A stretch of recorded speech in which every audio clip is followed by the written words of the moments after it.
दुःख असावे तिळासारखे, आनंद असावा गुळासारखा. तुमचे अवघे जीवन असावे तीळ गुळासारखे. भोगी व मकर संक्रांत सणाच्या हार्दिक शुभेच्छा.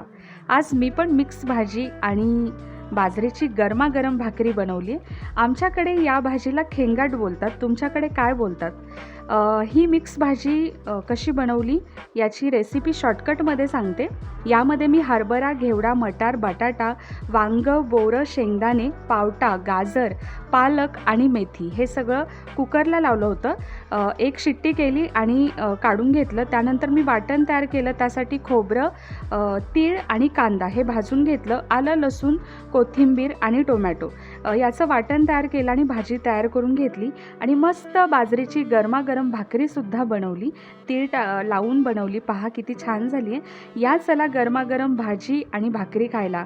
कशी झाली नक्की सांगा. Bye bye.